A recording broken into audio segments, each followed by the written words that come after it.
Hi everyone, it's Stephanie here, and today I have a video that is a little bit different. I've been really loving coloring. I've always loved to color, but I've really gotten back into it, and I've been really loving coloring different colored pages and stuff, and using some different types of papers to do my coloring. And I have been sharing them on Instagram, and I've had a lot of great positive feedback. I can't thank you guys enough for all of the great comments that everyone leaves, and it's amazing. It's so much fun to do the coloring and then to be able to share it with all of you, and you are enjoying it so much. It just means so much to me. So I just wanted to say thank you for that. And I've had a ton of requests to do a video of me actually doing some of the coloring. So before I start coloring the Cinderella image that I'm going to be sharing in a 3-part video because it is super long, I wanted to share some of my favorite things to use when I do my coloring. So the first thing is my Prismacolor pencils. This is the biggest set you can get. This is the 150 set. It is definitely a ton of pencil crayons, which is what we call them in Canada, or colored pencils. You definitely don't need that many, but there was a really great sale on Amazon, so I decided to go ahead and pick them all up. So I have a ton of pencils to color with. And in addition to the pencils, I wanted to share some of my favorite papers that I've been using. So my favorite is toned tan and toned gray. These are both from Strathmore, and they are I really love the look of the color that pops off of the tan and the gray paper. So those are pretty much the two main ones that I've been using. I also really like the Bristol Smooth Surface cardstock. This is a really thick white cardstock, and it's really great for blending and any type of coloring that I want to do on white.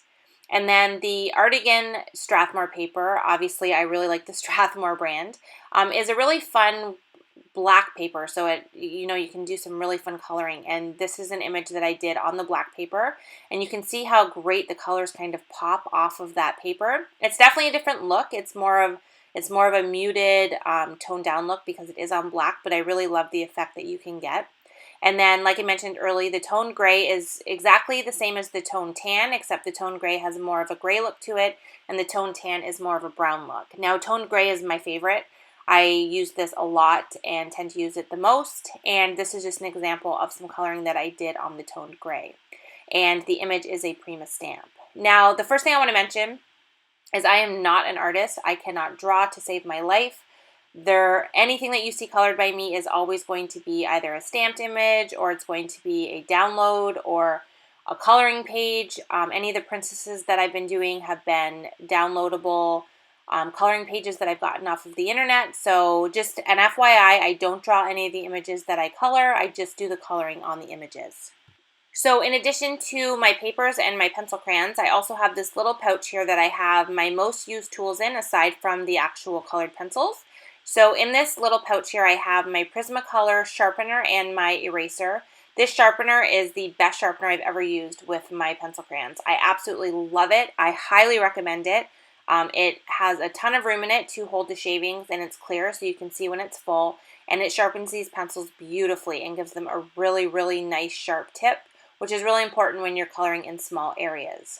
Now, in addition to those two tools, I have a bunch of different pens and markers that I use in my designs. So I have a Copic multiliner, which is a black pen.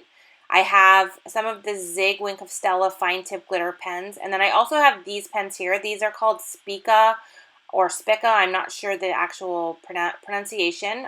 These are from Copic, and they are little glitter marker pens as well, and I absolutely love these. I use these to add glitter detail to images. I get a lot of inspiration from different designers and artists all over the internet, and this was a common marker that people used to add glitter and to add detail.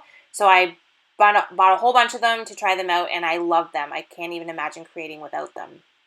In addition to those, I have a bunch of Sakura Jelly Roll pens. I have a whole bunch of white so that I never run out, because I use these probably in every design. I also have metallic silver and gold to do some detail. I have a Spectrum Noir clear glitter marker, which I don't tend to use too often, but I do keep one in here. And then I always keep backups of my Prismacolors in white and black because I use those the most, especially white. I have a bunch of white pencil crayons just because I use them so often and I don't ever want to not have one. And then I also have the Prismacolor blender pen, and which actually it's not a blender pen, it's the blender pencil. And I don't tend to use it a ton, but I do like to have it on hand because it is fun to use.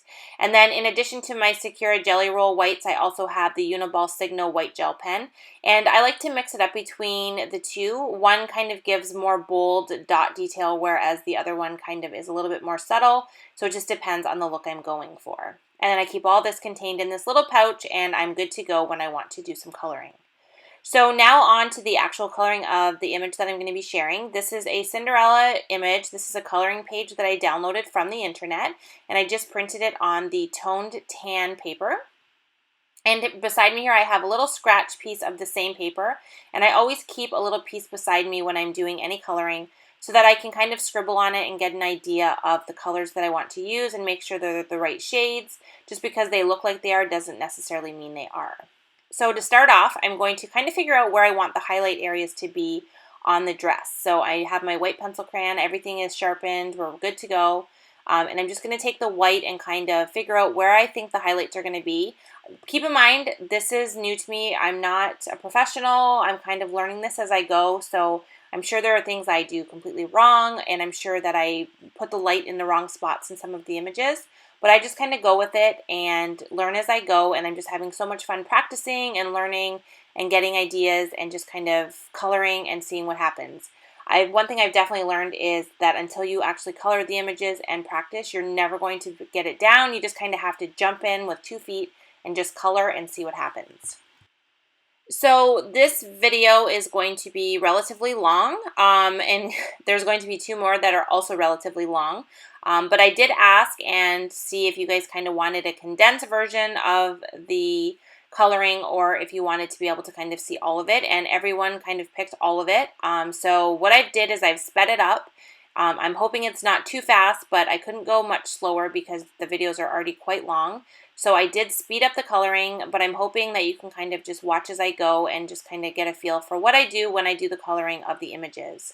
Now, I apologize. The lighting is going to kind of go in and out. There's going to be some bright spots and some dark spots. I was really trying to get the lighting figured out as I was coloring it, but because this takes so long and I was coloring it at so many different times, the lighting kind of changed in the room as I was going, so I had to kind of adjust as I went. So I do apologize, the lighting is not perfect, and there's going to be times when the camera kind of goes in and out of focus, and once again, I also apologize for that. It just kind of is the nature of trying to record the coloring because I'm kind of moving all over and switching my pencil crayons as I go.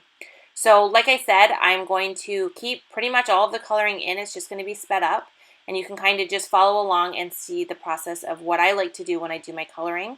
I'm not going to talk through the whole thing. You definitely don't want to listen to me ramble on. So I am going to play music for pretty much the rest of this video and for the entire second and third portions, which is just going to be a continuation of the coloring of her, so you can kind of watch it in parts so you don't have to do all of this video all at once since they are quite long. And I just wanted to mention that I like to start with my lightest color first and then kind of add in shadow detail and just kind of work from there. So you'll kind of see how I do that as I go. And if you have any questions, please leave them in the comment section and I will try my best to answer them as quickly as possible. And like I said, this is all new for me. I have a lot to learn, so I hope that you can kind of get some ideas from what I'm doing and give it a try. I would love to see what everyone else is coloring.